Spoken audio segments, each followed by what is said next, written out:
Tonight is the State of the Union, so hold on to your butts. It's gonna be something. And look, I wanna talk a little bit about what Donald Trump is likely to say or do. I think noises are gonna come out of his head and they're gonna have some sort of effect.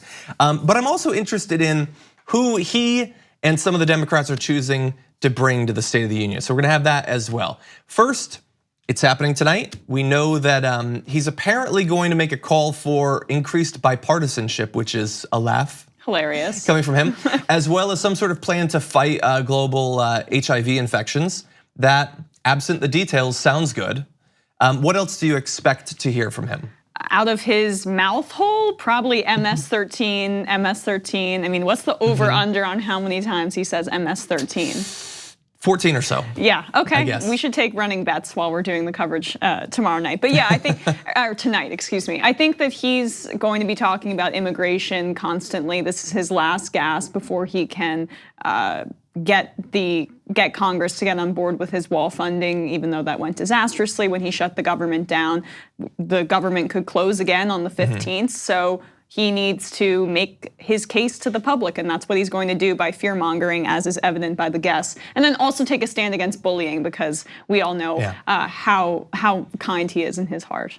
Yeah, he's a protector of the bullied child. Yes. Yeah, look, I think that the single biggest focus, and he'll probably talk about a lot of different topics, but he is gonna talk about immigration a lot. As you say, we could be launching very soon, within the next 2 weeks, into another government shutdown. And right now, if you just listen to what people are saying, the Democrats are saying no money for a wall. Trump is saying there will be no deal without money for a wall. So it sounds like we're gonna have another shutdown, except that Trump has already caved on this topic. And hypothetically, the Democrats could, but I don't know why they would a couple of weeks after winning on this. So it seems like he's setting himself up for failure unless something big happens to shake the situation. Unless he decides that he's going to use or declare national emergency, which could be his way to get around it. It's absolutely absurd, but that's what he's kind of hinted out before. How likely do you think that is? I mean, I would put it at a good 30% likelihood. You never know. People have actually asked me that. How are you, like, what's the likelihood of that? Maybe it was you. And it's impossible to predict from this guy. One day he says one thing, the next day he says another. So I really do think, though, it's going to be a majority of the State of the Union is going to be fear-mongering. And what we have to remember is that there have been studies that have shown time and time again that immigrants who come here illegally commit crime at a far less rate than the rest of the population.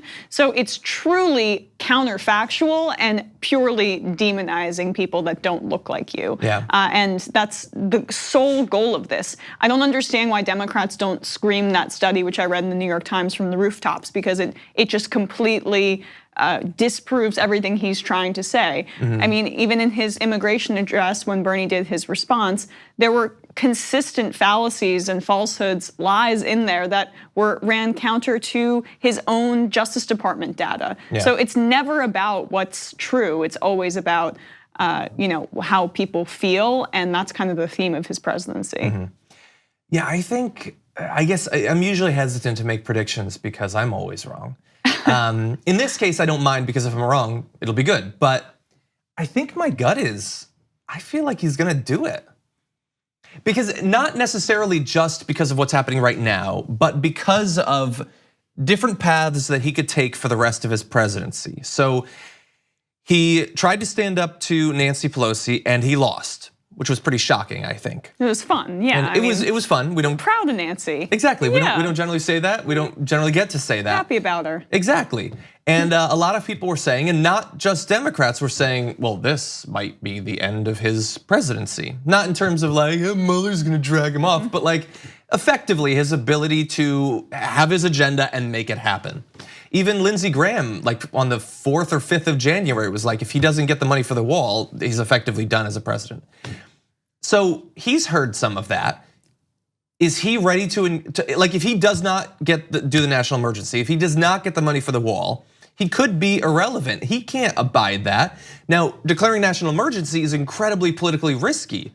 But he doesn't care. What does it matter if he destroys the country? I mean, it was risky to shut down the government. It was risky to shut down the government, but he doesn't seem to care about that either. Yeah. He's a child just thrashing about, so you can't really predict everything he's going to do, which is what. But I think he might do it too, because the Democrats won't budge a second time. If they didn't budge the first time, why would they budge? It would be pathetic. And they actually were pleasantly surprising us, as we kind of hinted to. Nancy Pelosi especially leading the way and saying, we will not fund this wall. We'll fund border security, et cetera, trying not to seem soft on immigration, which it's absurd that they're that concerned about that. But I truly think that what the Democrats hinged their point on was that he said Mexico was going to pay for the wall, and now he's asking the American people to pay for the wall. It's simple. People can understand that was a lie. They can see all of those clips of him saying Mexico was going to pay for it and then asking the American people to pay for it. It's an easy political win, and the only way he can get around it is with the emergency funding, which who knows, but I think you're right. Well, look, let's turn now to some of the people that will be showing up to the State of the Union. Let's see, on Trump's side, he's got family members of Gerald and Sharon David will attend to represent the Reno, Nevada couple. The Davids were killed in January after police said a man suspected of being in the country illegally killed them during a robbery. So obviously a very sad story for the family. Trump continues to surround himself with these families to make a point, not about the family. He did this last State of the Union. Yeah, so I'm not surprised by that. He will continue to do that. I even hate that the Democrats bring these people too. But. Yeah, I mean, I feel terrible for them and their experience, and I don't doubt that they want to be there. They think that this is the right course to stop this situation from happening to other families that just happen to disagree. Elvin Hernandez, a special agent with the Department of Homeland Security, investigates drugs, gangs, and human trafficking. So he will be there to represent those on the front lines against the national emergency having to do with immigration. Probably a great guy. Again, being used to push this particular policy agenda. We've got some that seem perfectly fine. God knows what details we'll find out later, but Matthew Charles will attend as the first prisoner to be released because of the First Step Act. He was released on January 3rd after being sentenced to 35 years in prison for drug-related offenses. In the press release about it, they focus a lot on him finding God in jail. Look, if the Republicans can find even one prisoner that they're okay with not being in prison anymore, that's progress, I guess. Yeah. And then, of course, the 6th grader who was bullied by Trump. Joshua Trump has been bullied because of his name. Joshua, like, come on, you gotta bully a Joshua. Yeah. I'm kidding, a Trump. So I feel bad for Joshua. I'm being honest. I feel bad for him. And I hope that those who are mocking him for having the same last name as the president will stop now that he is being invited to the State of the Union by that president. Yeah, I don't think they know how bullying works. And Trump is the biggest bully in the country. Anyway, but I do feel bad for him. I don't want that. Now, on the other side, you do have some good guests. So AOC released a video actually with the person that she's gonna be inviting. Let's play a portion of that.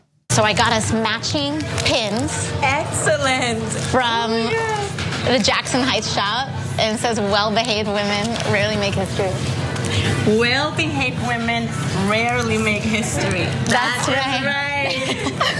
Let's not be well-behaved ever. That's right. And so we can wear them on Tuesday. Oslo. So there you have, that's Anna Maria Archila, one of the activists who confronted Senator Jeff Flake back during the Kavanaugh hearings. Yeah. A very powerful moment that certainly looked at the time like it might have been a turning point. Unfortunately, Jeff Flake is a little weenie, but the activists did a great job. Yeah, I mean, that's the political clout that Ocasio-Cortez has still is unbelievable to me. She's a freshman congresswoman, and she's bringing someone to the State of the Union, and everyone cares about that. Yeah. You know, that blows my mind still to this day. I really thought she was gonna bring Cardi B. This probably makes more sense, I guess. It probably does, although that would be way more fun. That would be fun, but I'm sure she'll have fun too. So Jeff Merkley is gonna be bringing a mother and daughter who were separated at the US border. So again, very sad story of what happened to them. Glad that they're getting the focus that they are, but it is to push an agenda. Let's keep it real. I like these people. I like that agenda. But I hate anecdotal things. Like in politics, politicians always focusing on one specific case to humanize it. It has zero effectiveness to me, and this is kind of part and parcel of that. But. Yeah, Emma Vigeland for dehumanizing things. Get your people out of here. So a couple more. Kirsten Gillibrand is gonna be bringing Blake Dremen, a transgender Navy lieutenant commander who has been deployed 11 times, who obviously now future of the career of Blake Dremen as well as others might be permanently ended because Donald Trump woke up one morning and was told to attack transgender individuals. Yep. So great that we have him in office. And Elizabeth Warren is going to be bringing a staffer and labor leader from the American Federation of Government Employees and Massachusetts AFL-CIO as well. So not surprising for Elizabeth Warren, but good to see representatives of labor there as well. Yeah, labor doesn't get enough attention. That was a good move by her. Exactly. So that's basically some of our thoughts about the State of the Union. My last thought is drink in advance, I guess. We certainly will. Thank you very much for watching this clip from the Damage Report. If you liked it, don't forget to subscribe to this channel and ring the bell on YouTube to get notifications of our new videos. And of course, you can catch the full Damage Report live every weekday at 1 p.m. Eastern, 10 a.m. Pacific on TYT Network on YouTube TV.